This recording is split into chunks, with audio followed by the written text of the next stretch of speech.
Hi friends, welcome to Tilaka's Kitchen. இன்றைக்கி நான் கொத்து ரொட்டி செய்ய போகிறேன். அது என்னென்ன போட்டுக்கிறேன், என்னென்ன சேர்த்துருக்குன்னு சொல்கிறேன். வாங்க வீடியோக்குள்ளே போவோம். இப்போ நான் ஒரு கடாய் அடுப்பில் வச்சு அதில் 2 வெங்காயம் கட் பண்ணிக்கிறேன், பச்சை மிளகாய் 2, தக்காளி பழம், கருவேப்பிலை, ரம்பை. இவ்வளவும் நான் இந்த எண்ணெயில் போட்டு நல்லா நான் வதங்க விடுறேன்.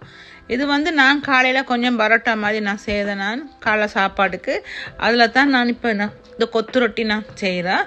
இப்போ எல்லாம் நல்லா வதங்கி கொண்டு இருக்குது. நெருப்பை கூட்டாமல் குறைச்சி போட்டு இப்போ இதுக்கு தேவையான அளவு உப்பு சேர்க்கணும். தேவையான அளவு உப்பும் சேர்த்து அதையும் சேர்த்து நல்லா வதங்க விடுவோம். இது தக்காளி நான் ஒரு தக்காளி தான் சேர்த்துக்கேன். வெங்காயம் கொஞ்சம் கூடுதலாக சேர்க்கலாம். இப்போ இது கொஞ்சம் வதங்கி கொண்டு வருது. உப்பு போட்டோன்னா உடனே கொஞ்சம் வதங்கும். இதுக்கு தேவையான அளவு மஞ்சத்தூளும் சேர்க்குறோம். மஞ்சத்தூள் தேவையான அளவு மஞ்சத்தூள், மிளகுத்தூள் கொஞ்சமாக காரத்துக்கு தேவையான அளவு கொஞ்சமாக சேர்க்குறேன். மிளகுத்தூள் கொஞ்சமாக சேர்க்குறேன். சேர்த்துட்டு இதுக்கு சில்லி ஃப்ளேக்ஸ் நான் ஒரு அரை தேக்கரண்டி அளவு சேர்க்குறேன். காரம் நான் இதுக்கு சேர்க்க போகிற சேர்வைக்கும் காரம் இருக்குது. அப்போ அதனால் நான் அரை தேக்கரண்டி அளவு காரம் சேர்க்குறேன், சில்லி ஃப்ளேக்ஸ். அது இல்லாட்டி தனி மிளகாத்தூளும் ஒரு 1/4 தேக்கரண்டி சேர்த்துக்கலாம். இப்போ இதை எல்லாம் நல்லா வதங்க விடுவோம். எல்லாம் வதங்கி கொண்டு வரும்போது நான் இது வெஜ் சைவமாக தான் செய்கிறேன். ஏன்னா நாங்கள் கொஞ்சம் நல்லா சைவம் தான் சாப்பிட்றோம். இப்போ இதுக்கு சோயா சாஸ் கொஞ்சம் சேர்க்குறேன். சோயா சாஸ் கொஞ்சம் சேர்த்தோன்னே இந்த கொஞ்சம் கலர் கொஞ்சம் தூக்கலாக காட்டும் கலரை. அதுக்காக தான் இந்த சோயா சாஸ் சேர்க்குறேன். சேர்த்து இதெல்லாம் கொஞ்சம் நல்லா வதங்கிடுது. இப்போ நான் இந்த சப்பாத்தி பரோட்டா காலையில் செய்ததை கட் பண்ணி வச்சுருக்குறேன்.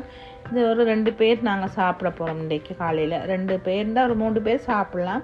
இப்போ இதை நல்லா எல்லாம் மிக்ஸ் பண்ணுவோம் அந்த மசாலாவோட.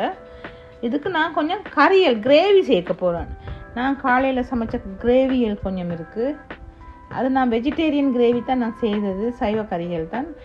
இப்போ இதில் நான் டால் கறி, பருப்பு கறி அது கொஞ்சம் சேர்க்குறேன். அது ஒரு கொஞ்சம் கூடுதலாக சேர்க்குறேன். ஏன்னா அந்த டேஸ்ட் கொஞ்சம் நல்லா இருக்கும்.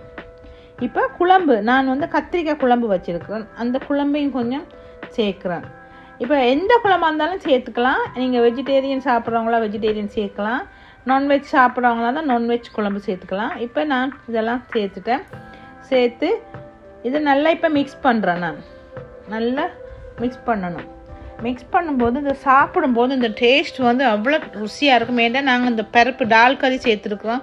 அதனால இதில் டேஸ்ட்டு வித்தியாசமாக இருக்கும், நல்ல டேஸ்ட்டாக இருக்கும். இந்த ரெசிபி எல்லாம் பார்த்துருப்பீங்க, உங்களுக்கெல்லாம் பிடிச்சிருந்தா எனக்கு லைக் பண்ணி ஷேர் பண்ணி சப்ஸ்கிரைப் பண்ணுங்கள்.